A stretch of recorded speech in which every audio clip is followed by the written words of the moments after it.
반갑습니다. 자람 테크놀로지 주주 여러분들. 오늘 이 자람 테크놀로지뿐만 아니라 이 반도체 업종들 전반적으로 이제 하락 움직임을 보이고 있는데 그 이유는 아무래도 이제 전주에 나스닥 빅테크 기업들의 일제히 하락했기 때문이고, 또한 그 가격 조정이 조금 이번 주까지 좀 이어지지 않을까 해서 좀 움직임이 좀 아무래도 음봉으로 나오고 있는 것 같은데요. 그렇다면 반등하기 위한 조건도 알아야겠죠. 그리고 이제 이렇게 하락하는 움직임의 이유를 또 이제 네 가지 정도로 저는 생각을 하고 있는데, 아무래도 나스닥이 이래 하락을 하면은 우리나라의 업종에, 이 반도체 업종에 영향을 미치기 때문에 그 하락하는 이유들 알아야지 이제 그 대응을 할 수 있기 때문에 말씀을 드리는 겁니다. 자, 보시다시피 지난주에 이렇게 엔비디아뿐만 아니라 많은 글로벌 업체들, 특히 반도체 업체들 대부분이 이렇게 마이너스를 보이면서 거의 3%에서 5% 정도 하락세를 보였었죠. 이 때문에 지금 지난주에 이어서 오늘도 이렇게 좀 약간 하락세를 계속해서 보여주고 있는 것으로 보이는데, 이게 뭐 때문인지 또 얼마나 갈지 한번 말씀을 드려보도록 할게요. 자, 이렇게 지금 빅테크들 마이너스 나오면서 뭐 이제 음봉을 보였었죠, 나스닥이.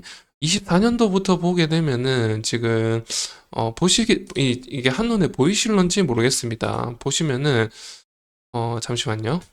자, 이게 기간적으로 대칭이 보이는지 모르겠네요. 이렇게 3개월 단위로 1월부터 이제 4월 초까지 이렇게 상승했다가 4월 중순까지 가격 조정이 있었고, 또 이 4월 중순부터 또 7월 초까지 이렇게 올랐다가 또 가격 조정 보이고 있죠. 보시다시피 지금 거리가 거의 비슷하죠. 이게 바로 기간 대칭의 차트 움직임입니다. 원래 이제 파동은 기간 대칭적으로 움직이는 좀 가능성이 높은데요. 그런 부분 때문에 아무래도 이 가격 조정 기간이 어느 정도 비슷하게 이루어지지 않을까 해서 이제 이번 주도 아마 가격 조정이 좀 이루어질 것 같고, 그렇다면은 우리나라 반도체, 특히 반도체 업종들 좀 영향을 받지 않을까 생각이 듭니다. 그리고 이제 두 번째 이유로 아무래도 이렇게 계속해서 올랐다 보니까 밸류에이션 고평가 문제가 또 나오고 있는데요. 이렇게까지 오르다 보니까 아까 빅테크들 대부분 퍼가 40배가 넘는 상황입니다. 그렇다 보니까 밸류에이션 고평가 문제가 또 나오고 있고, 얼마 전에 이제 TSMC 같은 경우 영업이익 30% 증가율을 보여줬음에도 불구하고 시장에서는 이 정도밖에 되지 않나라는 어떤 실망 매물, 이런 것도 좀 어느 정도 반영이 되어 있는 것 같고요. 그리고 세 번째 이유로는 아무래도 이제 3개월마다 이렇게 가격 조정 나오고 있죠. 이런 이유가 아무래도 이제 쇼치는 세력들 많죠. 풋옵션이라든지 쇼치는 업체들 많기 때문에 이제 만기일 도래하기 전에 이런 이제 쇼커버링이라고 하죠. 여기서 이제 매수를 들어가고, 혹시나 올라갈 것을 대비해서 매수를 들어가서 이제 가격 실현을 해가지고 맨징을 하는 거죠. 그런 차원에서의 물량이 어느 정도 포함되어 있을 것이다라고 보여주고요. 그리고 마지막 이유, 보시다시피 어제 전주에 발표된 CPI 지수를 보면은 3%대로 물가가 하락했습니다. 컨센보다 하회했고요. 그에 따라서 또 이제 지지난주에는 또 실업률이 4.1%까지 올랐었죠. 실업률이 오른다는 것은 반대로 물가가 내려간다는 것을 말하고, 결론적으로 물가가 내려갔죠. 이렇다 보니까 이제 연준에서는 위기의식을 느끼고 있나 봅니다. 그에 따라서 연준에서도 비둘기파적인 발언을 계속해서 하고 있고요. 그에 따라서 또 이제 7월 달에도 금리 인하 가능성이 나오고 있는데, 이 표를 한번 보시도록 하시죠. 자, 보시다시피 지금 7월 달부터 높은 확률로 동결되거나 하락하거나, 지금 세 차례 정도 50% 확률 넘게 하락 가능성이 있다고 말하고 있죠. 7월, 9월, 11월, 12월입니다. 12월에는 45%고요. 이렇게 금리가 하락할 가능성이 있으면은 사실은 주식 시장은 화랑이 되어야 되는데 왜 이렇게 가격이 떨어졌을까요? 그 이유로는 저는 이렇게 분석하고 있습니다. 6개월 만에 이렇게 세 차례나 금리 인하하게 되면 굉장히 급속도로 1%나 떨어질 수가 있거든요.